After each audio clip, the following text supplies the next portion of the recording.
বাংলাদেশকে টিকায় রাখতে হলে বাংলাদেশের পতাকা, বাংলাদেশের জাতীয় সঙ্গীত, এইগুলা টিকে রাখতে হলে, বাংলাদেশ সংবিধান টিকে রাখতে হলে আমার মনে হয় আমাদের বৃহত্তর ঐক্যের দরকার।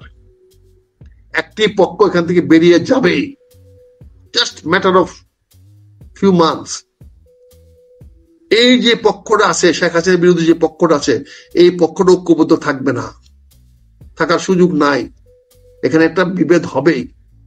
এই বিভেদটা হলে পরেই দেশে একটা সশস্ত্র বিপ্লব শুরু হবে।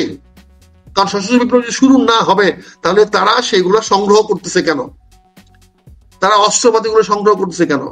আবাসিক হল আজকে অস্ত্রাগারে পরিণত হয়ে যাচ্ছে, সেখানে সাধারণ ছেলে থাকতে পারে না। তাদের দলকে 2 ভাগে 3 ভাগে বিভক্ত করেছে কেন?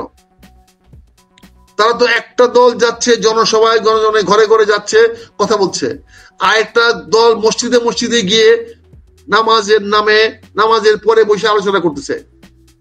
আর আরেকটি তরুণ শক্তি, তারা কলেজ বিশ্ববিদ্যালয়ে ছেলেদেরকে বিনা বেতনে, বিনা এতে তাদেরকে ভর্তি করে তাদেরকে মোটিভেট করার চেষ্টা করছে এবং তাদেরকে অস্ত্র শিক্ষা শিক্ষিত করে তুলতেছে এবং অস্ত্র সংগ্রহ করতেছে। এটা তো আমাদের দেশের গোয়েন্দাদের জানা উচিত, আমাদের দেশের প্রশাসনের জানা উচিত, পুলিশের জানা উচিত। তারা ভালো বলতে পারবে। আমরা তো হিয়ারসে, আভাস ইঙ্গিতে পাই। আমরা যখন কোথাও যেতে চাই, কোনো হলে যেতে চাই, ইউনিভার্সিটি যেতে চাই, তখন আমাদেরকে বলা হয় স্যার ওইদিকে যায়েন না, ওই হলের দিকে যায়েন না, ওই হলে ওখানে অমুকরা আছে, ওই হলের অমুকরা বাস করেন, ওখানে যায়েন না। একসময় ছিল ঢাকা ইউনিভার্সিটিতে কেউ ঢুকতে পারতো না, ঘুরে যেত মানুষ। এখন ঢাকা ইউনিভার্সিটির অবস্থা অনেকটা ওরকম হয়ে গেছে। প্রতিটা আবাসিক হল আজকে অস্ত্রাগারে পরিণত হয়ে যাচ্ছে, সেখানে সাধারণ ছেলে থাকতে পারে না, সাধারণ ছেলে যেতে পারে না, তাদেরকে একটা বিশেষ দলের বা গোষ্ঠীর অংশ হইতে হয়। মানে এই কথাগুলো বলতে গিয়ে তো আমি একা মানুষ, আমার উপরে তো বিপদ ডেকে আনতেছি আমি। কিন্তু বাস্তবতাটা আপনি খেয়াল করে দেখেন।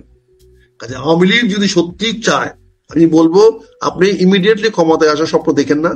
দেখতে গেলে যে গৃহযুদ্ধটা হবে, সেই গৃহযুদ্ধটা সবচেয়ে বেশি ক্ষতিগ্রস্ত হবে আওয়ামী লীগ, সবচেয়ে বেশি মার খাবে আওয়ামী লীগ। আওয়ামী লীগকে বাঁচাতে পারবেন না, এই সংঘাতের শিকার হবে আওয়ামী লীগ। বিএনপি কে বেঁচে যাবে, ওদের সঙ্গে না গিয়েও বিএনপি বাঁচবে, কিন্তু কিল খাবেন আপনি। সমস্ত কিছু কিল গা পড়বে আওয়ামী লীগের হাতের উপরে, টুকায় টুকায় 2 পক্ষ মিলে আওয়ামী লীগকে মারবে। আপনি দয়া করে ওই ডেঞ্জারাস গেমে যায়েন না। আপনি অপেক্ষা করেন, আপনি দেশটাকে শান্তি পথে আনার চেষ্টা করেন। দরকার বললে ভারতকে আপনি নিরপেক্ষ করেন, ভারতকে নিরপেক্ষ রাখেন, বাংলাদেশের সমস্যাগুলো সমাধান করতে সহায়তা করেন, বুদ্ধি দেন, পরামর্শ দেন। আপনার অনেক লবিস্ট আছে, অনেক লবি আপনার আছে।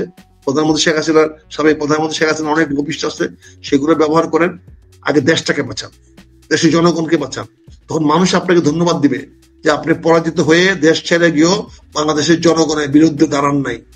আপনি বাংলাদেশের জনগণের পক্ষে দাঁড়িয়েছেন, স্বাধীনতার পক্ষে দাঁড়িয়েছেন, পতাকার পক্ষে দাঁড়িয়েছেন, সংবিধানের পক্ষে দাঁড়িয়েছেন।